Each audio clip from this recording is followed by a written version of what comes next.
Back when I was a teenager, gorging on anime 4 hours a day, I developed this weird habit. Sometimes I would be in the middle of a show, and out of nowhere, drop it entirely, often with only a few episodes left. To some of you, the prospect of abandoning an anime so close to completion sounds psychotic. But as far as I was concerned, if I wasn't enjoying myself, then there was no point in finishing it off. The Rising of the Shield Hero is a series I've derided for years at this point, now watching only to derive enjoyment out of doing so. I never felt I had to force myself to sit through it, at least not before. Perhaps it's a consequence of overanalyzing and rewatching, putting more thought into this story than its author ever did. I wasn't surprised or thrown off by anything Shield Hero chucked my way this time around. Maybe I'm too familiar with Shield Hero at this point, too good at predicting what's gonna happen next. Or maybe Season 4 is just that fucking boring. At the end of Season 3, Naofumi's village is attacked by assassins who are after Raftalia. The girl's got royal blood of their country, Kyuten Low. She was attacked for putting on this not Japanese Miko outfit she got from Season 2, from the other world. It happens to be identical to the attire of Kyuten Low royalty. Hence, they think she intends to usurp them. In retaliation for this attack, Naofumi's group does just that. That is the thrust of Season 4, all of it predicated on this one tiny coincidence. And by the way, none of it has anything to do with the Waves of Calamity or the Spirit Beasts.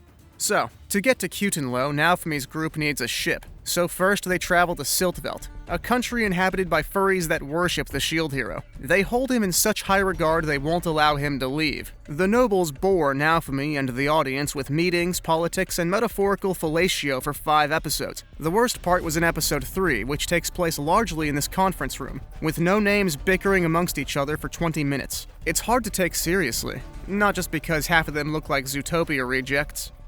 It is mainly that. None of this has anything to do with anything. These guys aren't going to be relevant again. They're not coming back. It's a pattern with Shield Hero. Introduce this new place, these new characters, and we never see them again. If you're gonna have a gargantuan cast, they all need to be connected to the central plot. Siltvelt does not matter. You could take this location out, take this arc out, and it would change nothing. It finally ends with a duel to decide whether Naofumi gets to leave and go back to the actual plot. Gee, I wonder if they'll win. Really has me on the edge of my seat. It devolves into big anthropomorphic animals fighting each other. This series really prides itself on a gimmick that looks ridiculous every single time. After winning, Naofumi gets his boat, gathers more backup, and sets off to Kyuten Low.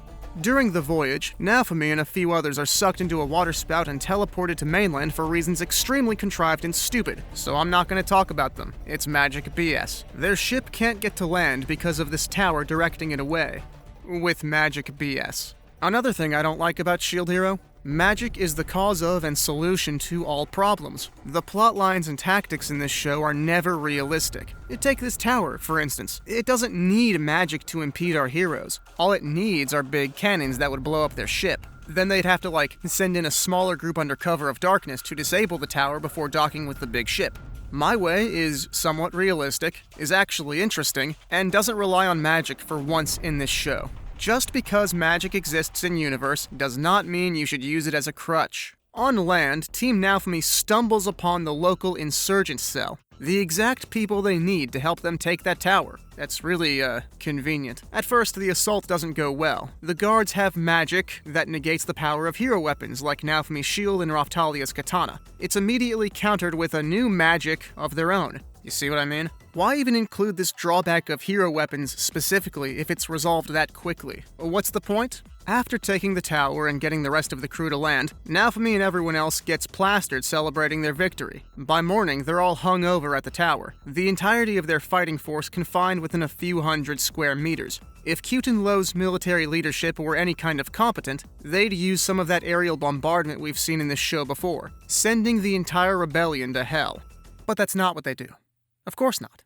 Why would it be? The obvious solution is to summon up a CGI snake several miles away. That's not even making its way towards our heroes. Sadly, they make their way towards it, so we can have yet another underwhelming battle with an extremely goofy-looking adversary. It doesn't help that Naofumi brought so many people along, whom all shout their attack names one at a time, in orderly fashion, further making this episode feel sluggish. In this manner, they kill the big, dumb CG monster, until it gets back up and they do it again. Kinda like the last one. And the last one. Uh-oh. We've gone an entire episode without having a new useless character introduced. Say hello to definitely not a bad guy, Shieldina. She looks remarkably similar to Sadina of Naofumi's group. And like Sadina, she finds Naofumi's resilience to alcohol immensely attractive. Naofumi doesn't see the connection. And here's some alarming news. In case you forgot, Sadina's the lady that transforms into a whale, which means this girl can do it too. That's bad. As soon as I saw this girl, I went, fuck, because it means yet another fight between big, goofy animals. I haven't watched ahead at this point. I don't know what happens. But I mean, I know what happens. I know this series. Naofumi marches his small army to Kyutenlo's old capital, where he meets their sizable army led by Shieldina. She knows her bigger army would somehow lose to Naofumi's plot armor, so she requests negotiations with someone in his camp. This is his opportunity to make the assassins lay off, with peace talks, negotiations, having a chat, if you would. So naturally, he sends Raftalia, the girl Kyutenlo wants very dead, by herself. He must have figured Kyutenlo is too incompetent to take the opportunity. I wonder where he got that idea. He was correct. Not only is Raftalia not assassinated in this peace talk, she even hits Shieldina with one of those classic anime speeches, causing her to withdraw her superior fighting force, ceding the historic old capital to the rebels. I'm pretty sure this lady's just a doormat. The funniest part is Naofumi still plans on overthrowing the government anyway, so Shieldina folded for no reason. And in the time it takes her to report to her boss, gets scolded for giving up so easily, and sent back now without her army, Naofumi's force gets dug in, now with even more guys from his village. This country is finished. But instead of taking on— hey, will you look at that, she turned into a whale. But instead of taking on Naofumi's entire gang by herself, like that one dipshit from Season 2, Shieldina demands a one-on-one duel. For the sake of my suffering sister! I hate being right. Thankfully, these two don't stay transformed long, soon turning back into fuckable women.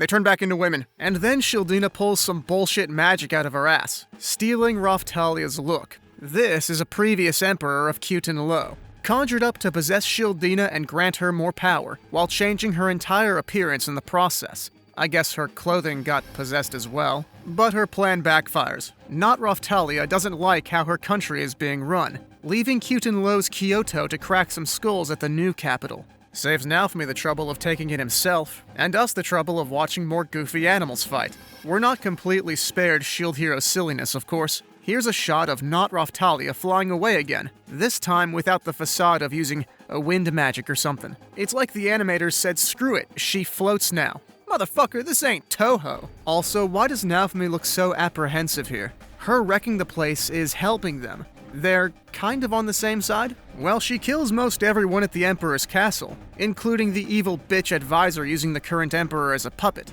I've skipped talking about her so far because she's basically Malty if she were a furry, and nothing we haven't seen before. This would have been a pretty anticlimactic ending to the show, so someone on the writing team made it worse. Not Malty pulls some magic bullshit of her own, coming back as a spirit to mindfuck not Raftalia. Okay, I've had it up to fucking here. All of Season 4's dumbest bullshit is being compressed at the very end. This shot right here might be the most unintentionally funny part of the entire season. What am I looking at, dude? The animators gave up. Naofumi and the rest fight her and win, and with her gone, Raftalia is finally saved from assassination attempts. Now she only needs to worry about previous emperors picking fights with her to see if she's worthy of the throne or whatever. But hey, at least they're not, transforming into giant animals. I'll give them that. With all said and done, Raftalia takes the throne of Kyutenlo, ousting and deporting the current child emperor to Naofumi's village. Also, Shieldina is back and unpossessed, if any of you actually care.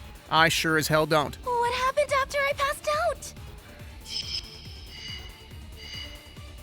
I'm not really sure. Now we have a problem. Raftalia is the new leader of a country, which I'm pretty sure is a full-time job. But she's also the main waifu of this series. You can't have Shield Hero without her. I'm not sure why she needs to be an emperor in the first place. The current emperor was a kid being manipulated. Why not just give him a new advisor? But no, it's okay. She can just occasionally pop in once a month or so to check in on things. That's totally how it works, right? I mean, if that's how you're gonna go about it, why does she need to be an emperor at all, if it doesn't make a difference? Honestly, this season was so unnecessary. You could skip it, as well as the last episode of Season 3, and miss, what, a handful more characters loitering in Naofami's village? Nothing meaningful happens. They screw around in Siltvelt, and it changes nothing. Their hero weapons are negated, and it changes nothing. Raftalia becomes the head of a fucking country, and it changes nothing. Not even her goddamn clothes. She stops wearing the Miko outfit when they return to Melremark. That's what started all of this, so what was the point? I didn't even bother mentioning some of the pointless subplots like the Tiger Kid, this blacksmith dude's master, or this kid that now wears a maid outfit. Wow, how impactful. Time was dedicated to this. Why? You call it world building, I call it frivolous and uninteresting.